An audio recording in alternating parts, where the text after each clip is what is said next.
ஆண்டாள் நாச்சியார் அருளிச் செய்த திருப்பாவை 21ஆம் நாள் பாசுரம்.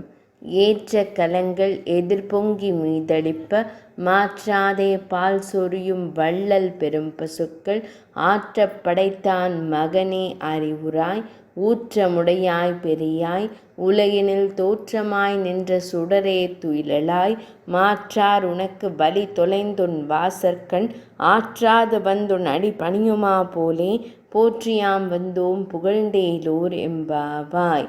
பொருள்: கறக்கும் நேரமெல்லாம் பாத்திரங்கள் நிரம்பி வழியும் வகையில் பாலை சுரக்கும் வள்ளல் தன்மை கொண்ட பசுக்களுக்கு உரிமையாளரான நந்தகோபனின் மகனே, கண்ணனே, நீ எழுவாயாக.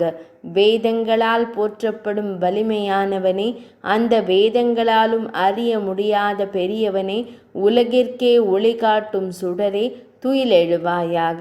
உன்னை எதிர்த்தவர்களெல்லாம் வலிமை இழந்து உன் வாசலில் உன் பாதத்தில் விழ காத்து கிடப்பது போல நாங்களும் உன் திருவடியை புகழ்ந்து பாட காத்திருக்கிறோம். எங்கள் வேண்டுகோளை ஏற்பாயாக. விளக்கம்: மன்னாதி மன்னர்களெல்லாம் உன் காலில் விழ காத்து கிடப்பது உன்னிடம் உள்ள பயத்தால். ஆனால் நாங்கள் அவர்களைப் போல பயந்த சுபாவம் உள்ளவர்கள் அல்ல. நாங்கள் வா என்று அழைத்தால் நீ உடனே வந்தாக வேண்டும். வர மறுத்தால் உன்னை எங்கள் அன்பென்னும் கயிறால் கட்டி போட்டு விடுவோம். அப்போது நீ தப்பவே முடியாது என்கிறார்கள் ஆயர் குலப்பெண்கள். ஆம், ஆண்டாள் மாலைக்குள் புதைந்து கிடந்த ஒரு தலைமுடியால் அவனை கட்டி போட்டு விட்டாளே கோதை. அந்த ரங்கநாதன் அவளிடம் வசமாக சிக்கிக் கொண்டானே. இதுதான் பக்தியின் உச்சநிலை.